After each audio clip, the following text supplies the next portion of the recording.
Dans cette vidéo, on va voir comment faire pour écrire une réaction acido-basique quand on vous donne les réactifs.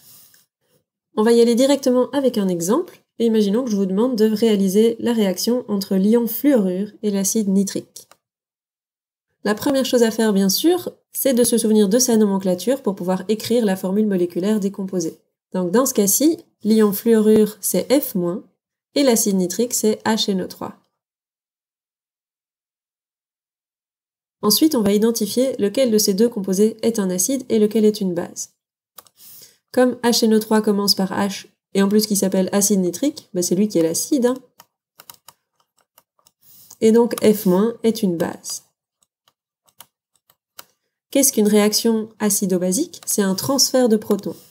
Donc le H+ de HNO3 va être transféré à F-.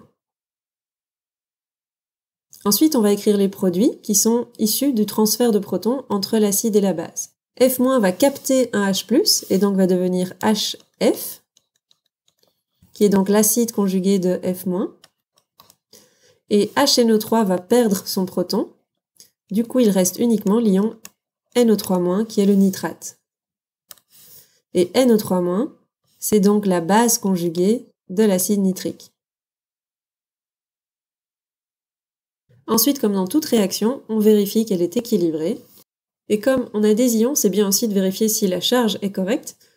Dans les réactifs, on a une charge négative. Dans les produits, on a aussi une charge négative. Donc la charge est conservée au cours de la réaction. Donc ça, c'est bon. On n'a pas fait d'erreur de ce côté-là.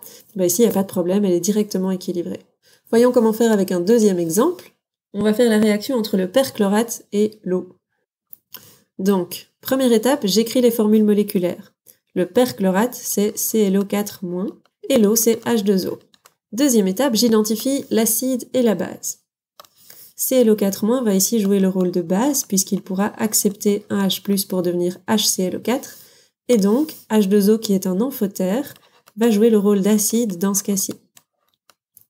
Il a bien un H+ qu'il pourra céder à ClO4-. Ensuite, je vais écrire les produits. Donc si ClO4- reçoit un H+, il devient HClO4, ce qui est l'acide conjugué de ClO4-. Et H2O a cédé un H+, il devient donc l'ion OH-, qui est la base conjuguée de H2O. On vérifie que c'est pondéré. On démarre avec une charge moins dans les réactifs, on a toujours une charge moins dans les produits, donc c'est bon du côté des charges. Ici, tout est pondéré également.